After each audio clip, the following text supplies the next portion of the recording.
Hi everyone, welcome to the Highlights from Ukraine podcast, your daily audio summary of the latest news reported in the Ukrainian media. My name is Artem, and here is the news. 507 days less the Russian invasion of Ukraine.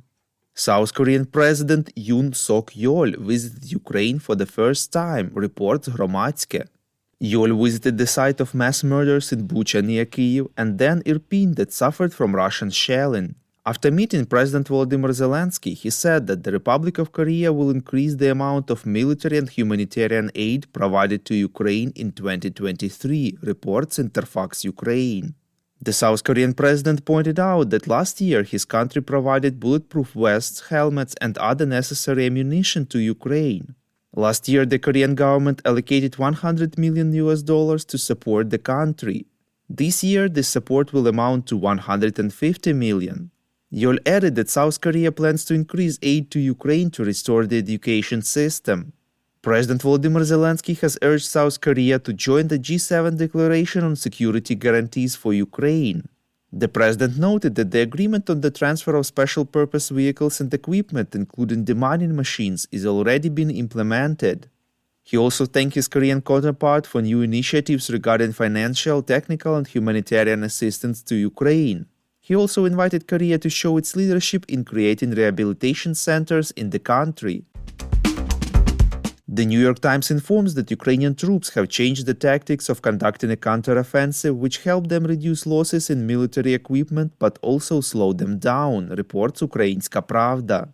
According to the media sources, up to 20% of the military equipment delivered to the front line, including Western models, was damaged or destroyed in the first 2 weeks of the counteroffensive. The level of equipment losses decreased to 10% in the following weeks due to the fact that Ukraine had changed its counteroffensive tactics.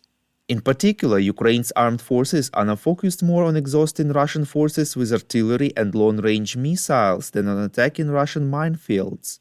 The counteroffensive has slowed and even halted in places as Ukrainian soldiers struggle against Russia's formidable defenses. And despite the losses, the Ukrainians have so far taken just 8 out of 96 kilometers they hope to cover to reach the sea in the south and split the Russian forces in two. The New York Times cites military experts who say that the first 25 kilometers of the counterattack will be the most difficult, as attacking troops typically need 3 times as many forces, including weapons, personnel, or bows, as those defending. The Washington Post also informs that Ukraine's counteroffensive is advancing slowly as the territories in front of the Russian defensive fortifications are densely mined. On the eve of the counteroffensive, Ukraine received less than 15% of the all demining and engineering equipment it requested from Western partners.